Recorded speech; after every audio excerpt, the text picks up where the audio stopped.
Hi, I'm Peg Pennington, President of MoreSteam. MoreSteam provides enterprise process improvement software for over 20 years to thousands of organizations. We're trying to build problem-solving capabilities in your organizations through e-learning software like Lean 123, as well as virtual simulations, project tracking, and data analysis.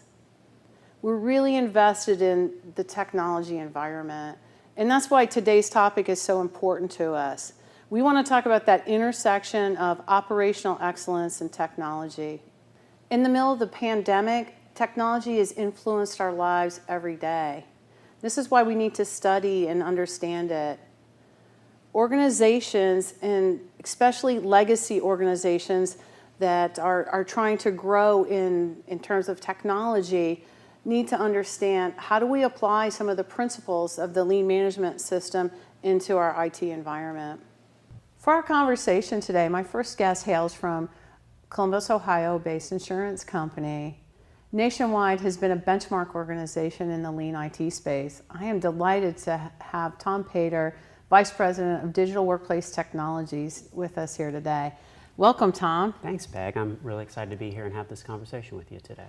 So you've been pretty busy. Yeah, just a little bit. Okay. So in your current role as Vice President of Digital Workplace Technologies, what does that encompass? Sure. It's actually a fantastic group for the company. If you think about it, we have all of the technology that our associates need to get their jobs done on a daily basis, whether that be our in-office associates, our work-from-home associates, or the hybrid. And of course, with the global pandemic, we're right in the midst of being able to enable 99+% of our associates to be able to work from home. We have technologies like video and voice and personal computing and help desk and other specialized services, collaboration tools, things like Microsoft Teams or our email system, just a whole host of things that I think of as bridging the physical and digital worlds to create a great workplace for our associates. So you've been at Nationwide for over 20 years. What were some of the other positions that you held leading up to this? Yeah, I kind of feel like my career has been leading me towards this position. So I've held general technology roles, things like developer, programmer, tech lead, DBA, and then in the management realm have had roles as diverse from project management to application management, and then also quite a long stint leading our enterprise transformation work for technology, specifically with Agile and DevOps transformation. So thinking about Agile and DevOps and knowing those as well as you do, why the lean management system? Why did you see the need for that? That's a fantastic question. I'm going to kind of take us back a little bit to almost 20 years to when we were our first Agile teams inside the company, which was 2002. And for many years, we kind of, for a company as big as us, 7,000 plus in IT, we struggled to produce Agile at scale. We would have teams that would have excellence and deliver great results, but when we tried to replicate that, we were unable to see those results distributed massively across an organization like this. I think it's a similar problem that many companies, large companies, have had with Agile transformation.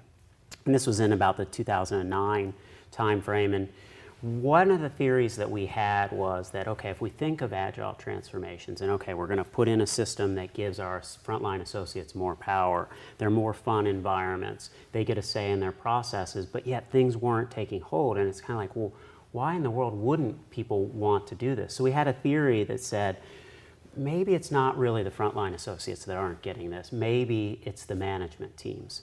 And even when we were attempting to say we're changing management through our Agile transformation, really all we were doing was changing the way that management looked at the way that other people did work. This is for them, but we're still managers. We have all the answers, and we don't need to change the way that we work. So where we came to with Lean was this idea that we actually need to fundamentally change the management system itself. Agile didn't set out to not pay any attention to management or IT operations for that matter either, but in a lot of the transformations, that's actually what happened. So for us, we really came to Lean through the idea of we need to transform the entire value stream from all the way at the frontline level all the way to the C-suite in the organization. That's kind of a daunting task. when you think about changing the work of leaders who have been really successful in their careers leading up to that point. How did you go about that? Yeah, it's actually kind of a scary topic, especially if you're leading a transformation and you're going to tell somebody that has become quite successful in their life that maybe we need to change the way we do things.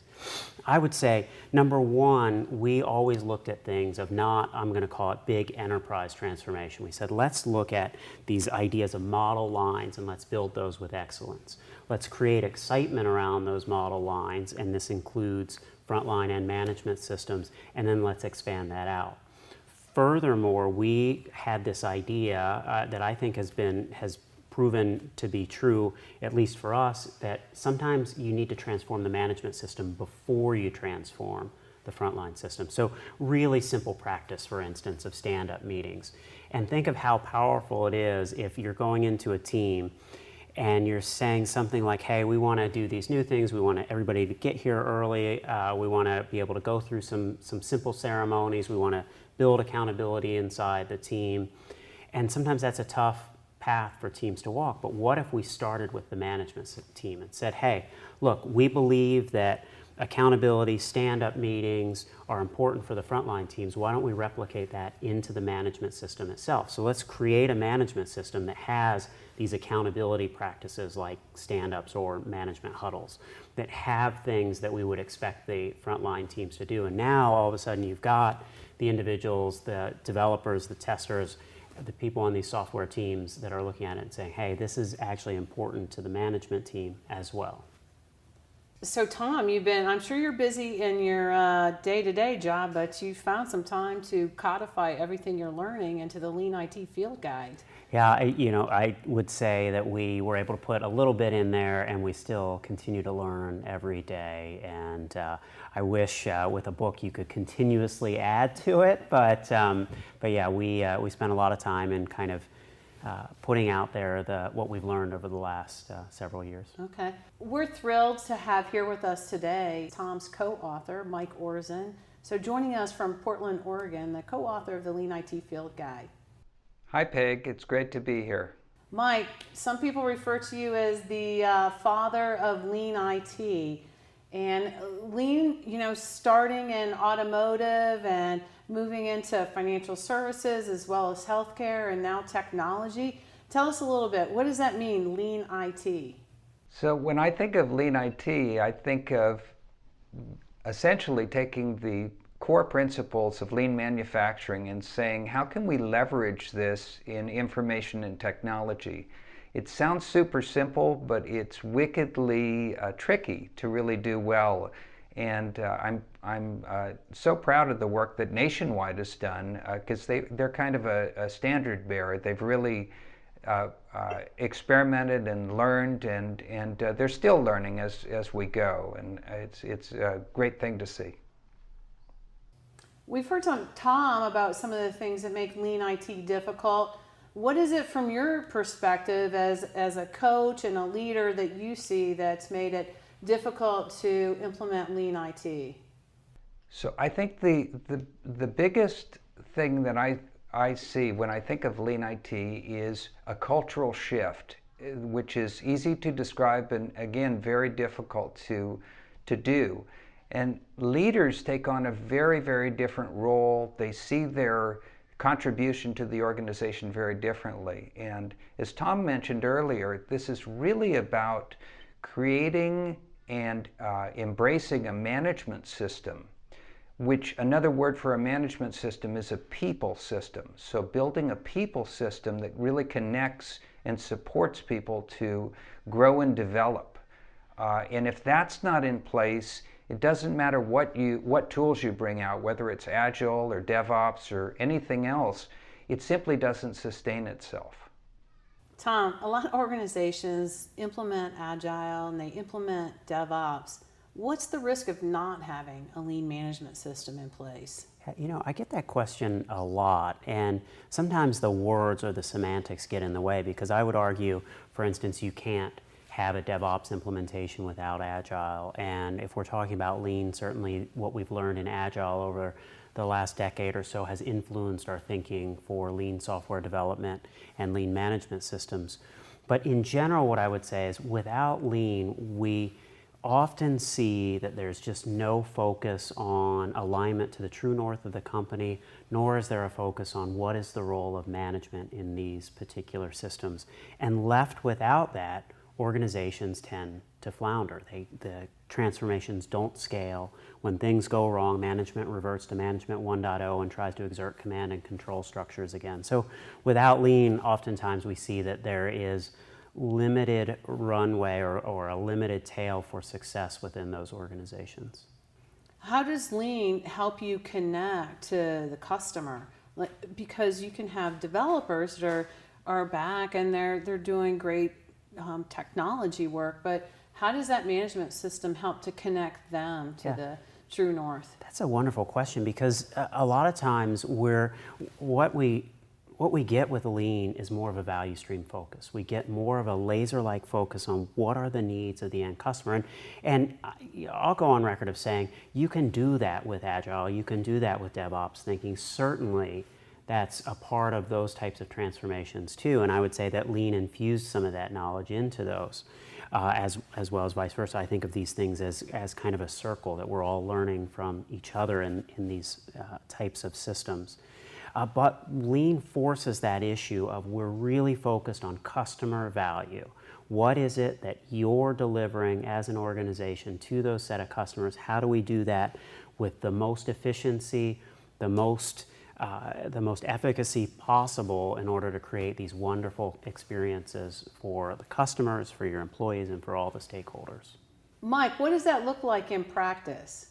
So that's a really good question. When it comes to connecting the work of IT to the customer, there's really two key aspects. Most IT professionals first think of the internal customer, the people that are receiving their services, and that's a great place to start.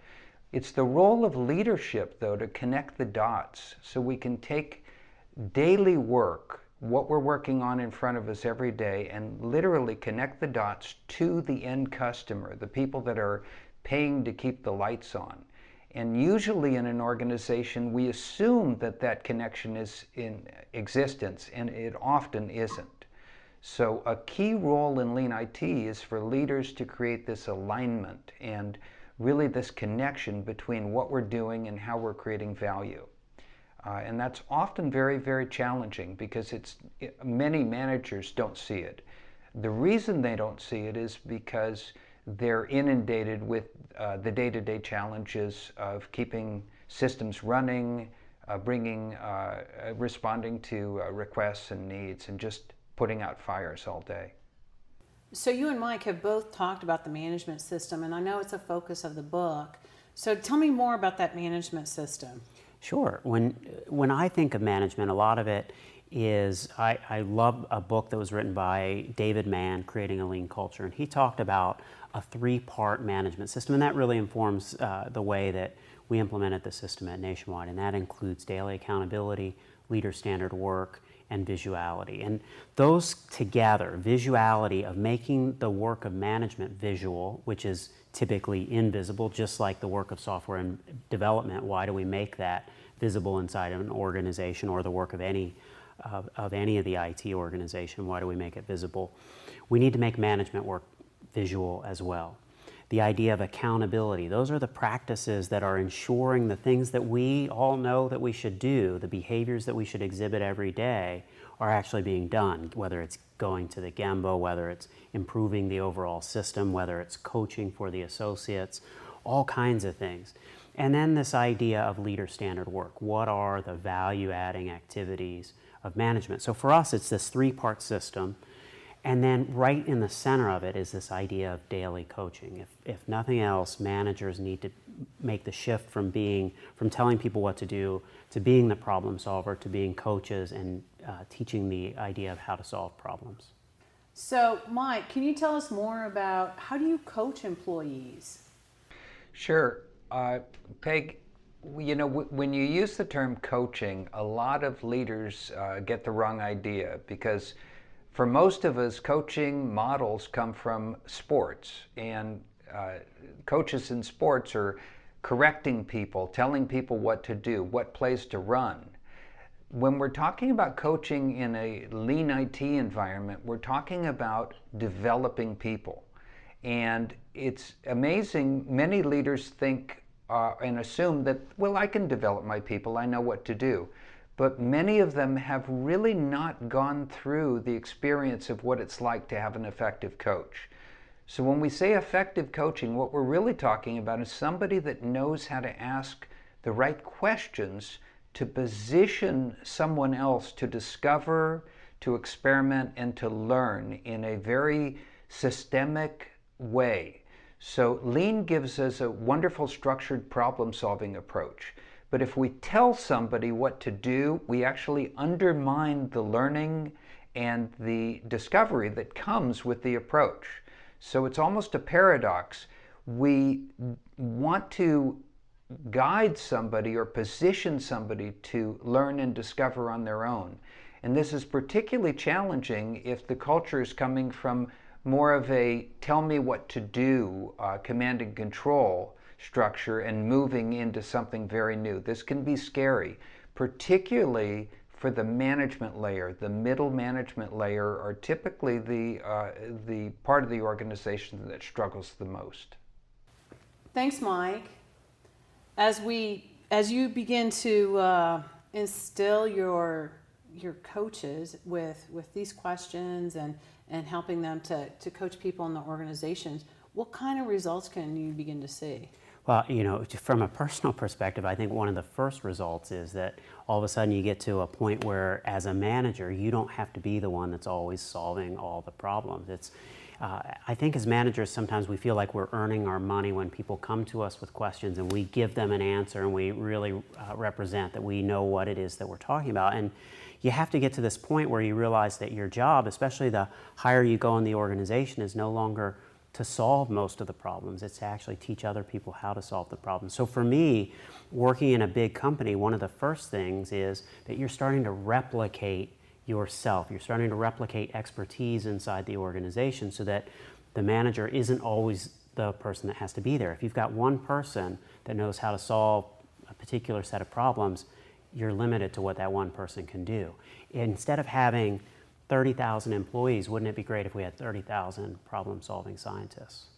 So, Mike, now that we're empowering our people, they become problem solvers. As a manager, you freed up some of your own time. What are you doing with that time? So there's several things that managers now have time to do, and often these are actually dormant skills that they need to reawaken. One is to think and act strategically. So often we see organizations where strategic thinking is an annual event. In other words, we set a direction, we publish a strategic plan, and then we walk away. It's a one and done, and that's not how strategy really works. So leaders now are freed up to deploy strategy. So what does that mean? Well, that means how do we align our tactical focus with the commitments we've made that are represented in the strategy. Often that requires many points of check and adjust, many pivots along the way. And organizations that just kind of stay the course because nobody's really minding the store, nobody's really looking strategically, get to the end of the year or the end of the quarter and realize it's not going to turn out well. So one thing that leaders can do is actually take more of a strategic role. Perhaps as equally important is for leaders to realize that they have two roles in the organization. All leaders know they're responsible for results. That's nothing new. But if a leader really embraces the idea that they must develop their people, not to be as good as they are, but to be even better than they are, even more effective in doing their work.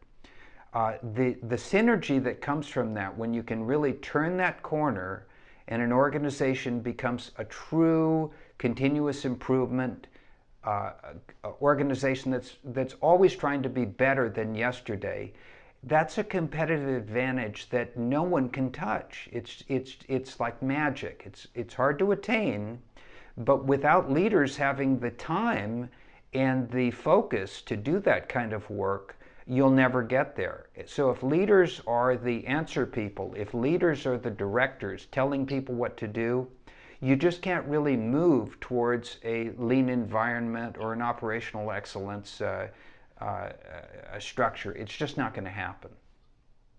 Tom, I want to go back to something you said earlier.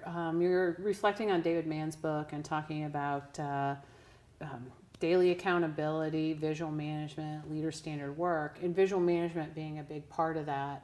And I know that at Nationwide you had a lot of huddle boards and things were up on the wall. It was easy to see. People, of course, were co-located, but now during the pandemic that's changed. So has anything in terms of visual management changed?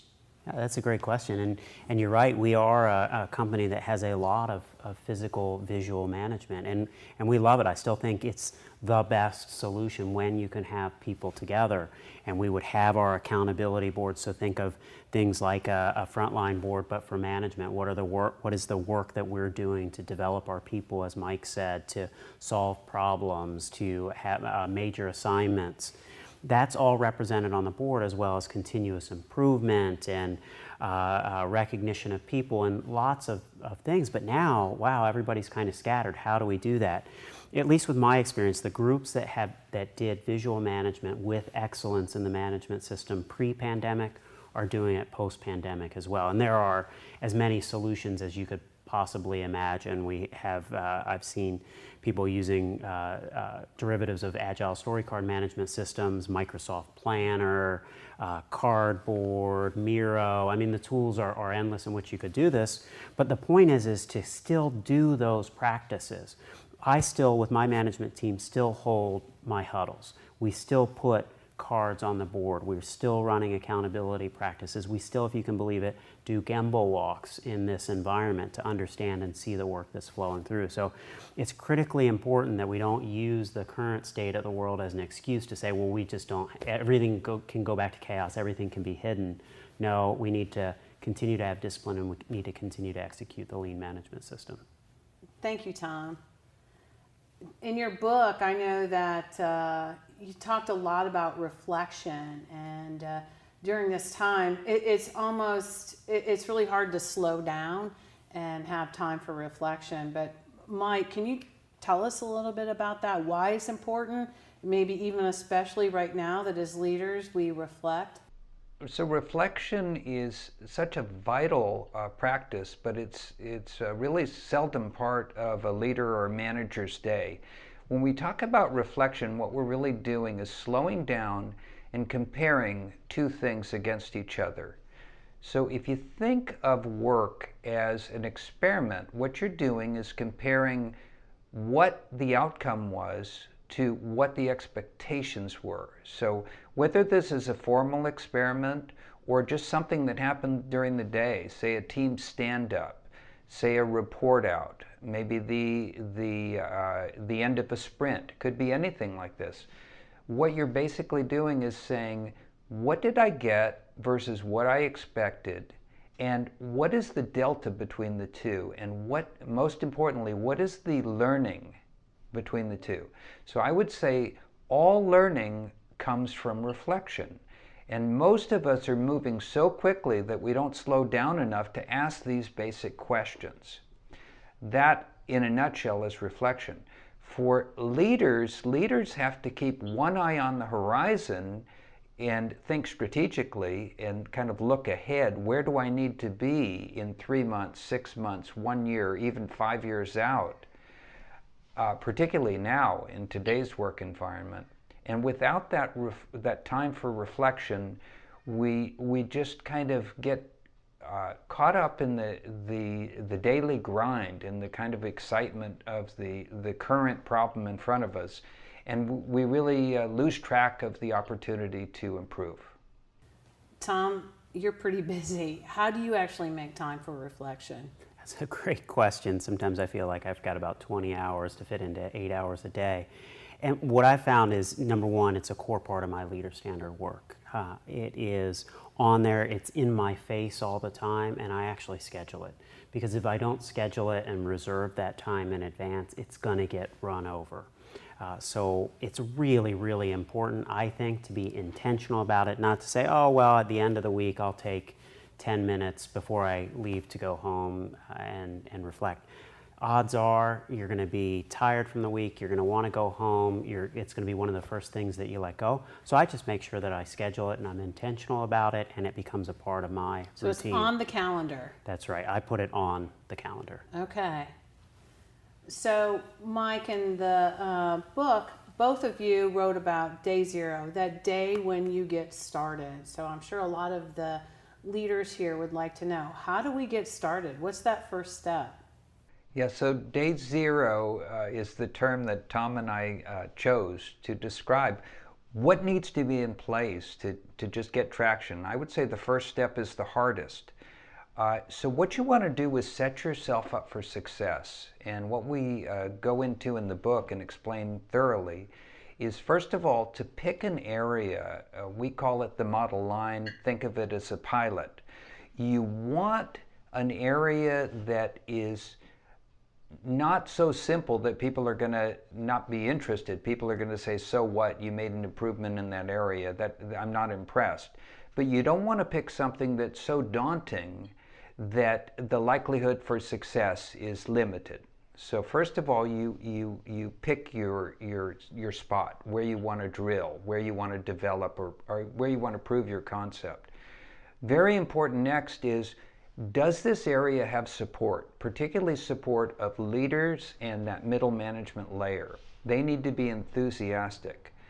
Third, you ask yourself, does this area have the time, the resources, and the energy to put into this, to really invest? And this is always difficult because many people would say, well, everybody's busy. We're just slammed. It's never a good time. But you know, it's always a good time. We've all heard that adage, the best time to plant a tree was 20 years ago. But the second best time is right now. So you just have to say, we got to do this, guys. When are we going to really become the organization that we want to be? And last but not least, you need to plant an environment of learning and discovery and experimentation. So if you don't go into it with a curiosity, it's almost a humility where you say, there are things we don't know that we will learn. And it's totally fine not to know what all the steps are. It's totally fine to have uncertainty. When those four things are in place, you're ready for day zero. So one thing that I would add is, as you're getting started with this, is you're just not going to do it perfectly. You're going to make mistakes. In fact, if I think there's anything that you take away from this talk, is that problems and mistakes aren't necessarily things to punish yourself over. They're things to be celebrated. Take the first steps. Use day zero as the chance to start transforming the management systems, transform the frontline system, and learn as you go. Don't sweat the details. Well, Tom and Mike, you've really motivated me. So, and I'm sure you have everybody that's watching. I really want to thank you for listening and participating today and learning more about the lean management system in an information technology environment. I'm Peg Pennington. This has been Tom Pater and Mike Orzon, co-authors of the Lean IT Field Guide. Thank you.